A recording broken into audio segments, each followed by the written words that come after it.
حديثنا لهذا اليوم إخوة الإيمان والإسلام عن نعمة عظيمة امتن الله بها على حبيبه ونبيه محمد صلى الله عليه وسلم، ألا وهي انشراح الصدر.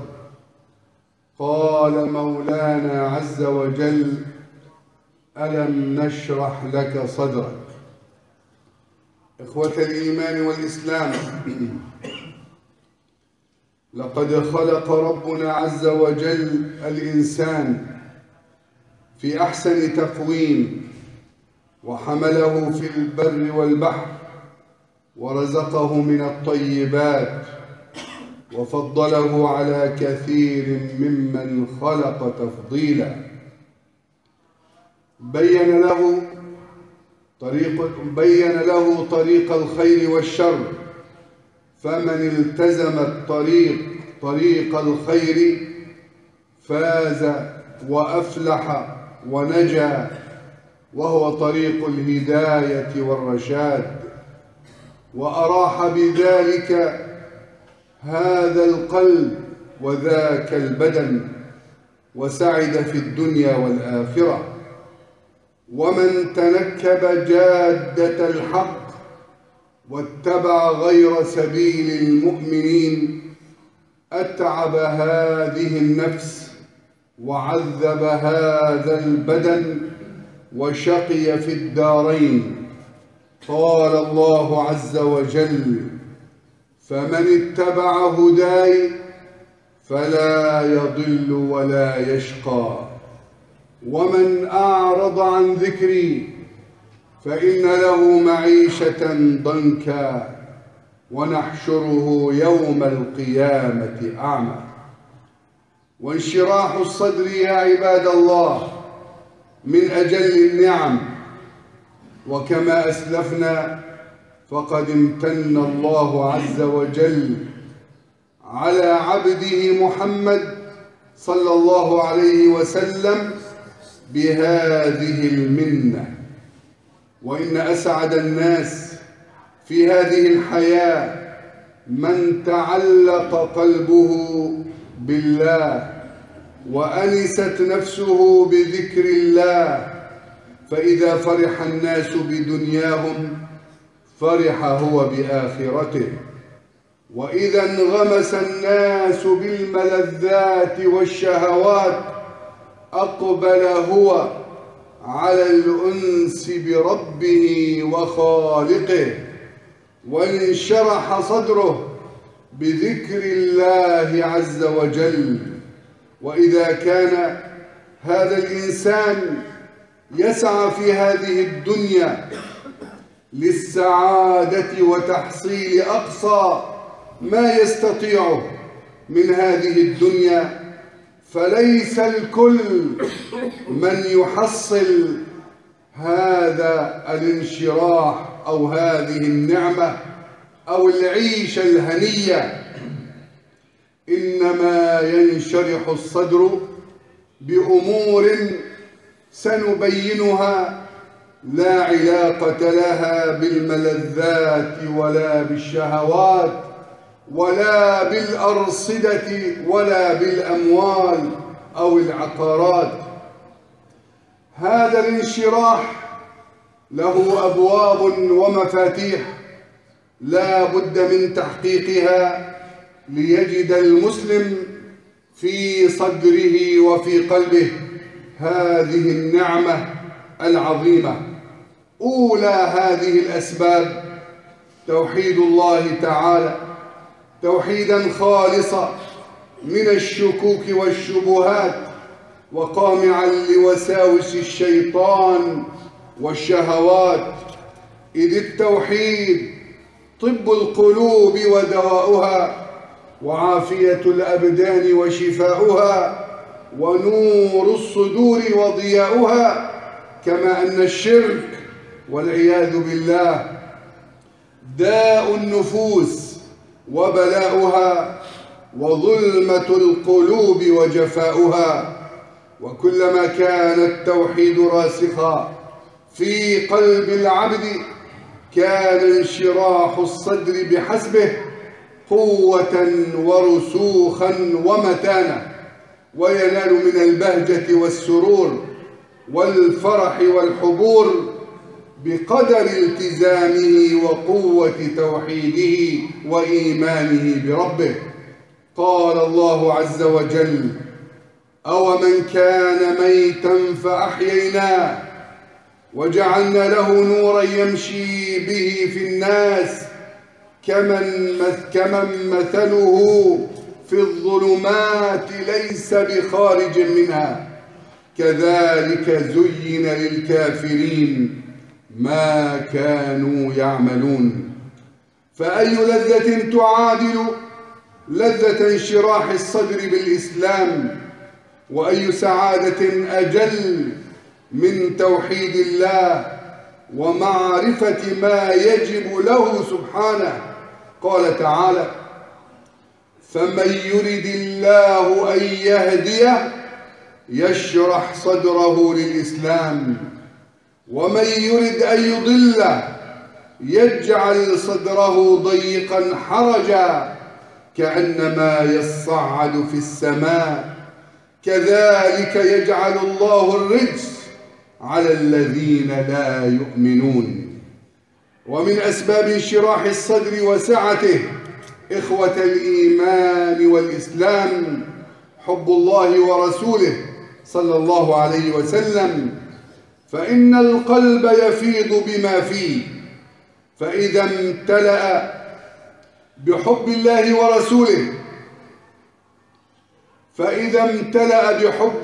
ورسوله فأخرج نورا وشعر بسعادة وبانشراح، ووجد به العبد حلاوة الإيمان وطلاوته، كما ورد عن رسول الله صلى الله عليه وسلم في حديث أنس أنه قال: 3 من كن فيه وجد بهن حلاوة الإيمان في قلبه. وإذا ما تمكنت ودخلت هذه الحلاوة وتسربت إلى قلب العبد وجد هذا الانشراح وهذه الراحة وتلك السعادة. ما هي الثلاث يا رسول الله؟ قال عليه الصلاة والسلام: 3 من كن فيه وجد بهن حلاوة الإيمان في قلبه، أن يكون الله ورسوله أحب إليه مما سواهما، وأن يحب المرء لا يحبه إلا لله، وأن يكره أن يعود في الكفر بعد أن أنقذه الله منه، كما يكره أن يقذف في النار. فمن اجتمعت فيه هذه الخصال انشرح صدره. والمحافظة على والإكثار من النوافل يجلبان محبة الله للعبد، وإذا أحب الله العبد فقد فاز وحاز الخير كله. وأي خير أعظم من راحة القلب وطهارة النفس وسكينة الفؤاد؟ وما يزال العبد يتقرب إلى مولاه بالفرائض والنوافل حتى ينال هذه المحبة، ثم ينشرح الصدر بذلك، كما في حديث أبي هريرة رضي الله عنه قال: قال رسول الله صلى الله عليه وسلم: قال الله تعالى: من عاد لي وليا فقد آذنته بالحرب، وما تقرب إلي عبدي بشيء أحب إلي مما افترضته عليه، أي بالمحافظة على الفرائض. وما يزال عبدي يتقرب إلي بالنوافل حتى أحبه، فإذا أحببته كنت سمعه الذي يسمع به، وبصره الذي يبصر به، ويده التي يبطش بها، ورجله التي يمشي بها، وإن سألني لأعطينه، ولئن استعاذني لأعيذنه. رواه البخاري. وثالث هذه الأمور التي ينشرح لها الصدر هي قراءة القرآن، كلام الله المنان، الإكثار من ذكر الرحمن في كل وقت وآن، يشرحان الصدر وييسران الأمور وينوران القلوب بنور الإيمان والذكر وتلاوة القرآن. الذكر يا أيها الإخوة المؤمنون حياة القلوب، والذي لا يذكر ربه حاله كما أشار النبي عليه الصلاة والسلام كحال الميت. الذي لا يذكر الله حاله كحال الميت. قال صلى الله عليه وسلم: مثل الذي يذكر ربه والذي لا يذكر ربه مثل الحي والميت. والقرآن كلام الله القديم الذي منه بدا وإليه يعود، نور وهدى وشفاء للصدور. يا أيها الناس قد جاءتكم موعظة من ربكم وشفاء لما في الصدور وهدى ورحمة للمؤمنين. وحقيق بذكر الله تعالى أن يكون أنسا للذاكرين وراحة لبدنه وطمأنينة لقلب هذا الذاكر. قال الله تعالى: الذين آمنوا وتطمئن قلوبهم بذكر الله، ألا بذكر الله تطمئن القلوب، ألا بذكر الله تطمئن القلوب. وآخر أسباب انشراح هذا الصدر هو حب الخير للخلق. حب الخير للخلق يجلب لك السعادة ويجلب لك راحة البدن وانشراح الصدر، إزداء النفع لخلق الله وقضاء حوائجهم والسعي في مصالحهم، إذ يجد أهل الخير والمعروف الذين يغيثون الملهوف ويجبرون كسر الضعيف ويطعمون الجائع ويكسون العالي.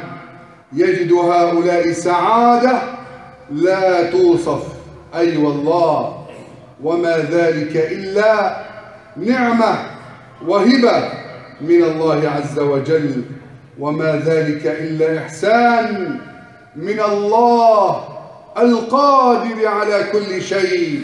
مقابل هذا الإحسان منك لخلق الله، الله عز وجل يزدي لك هذا الإحسان وهذا الشعور وهذه الساعة. هل جزاء الإحسان إلا الإحسان؟ ففي حديث ابن عمر أن رجلا جاء إلى رسول الله صلى الله عليه وسلم فقال: يا رسول الله، أي الناس أحب إلى الله؟ أي الناس أحب إلى الله؟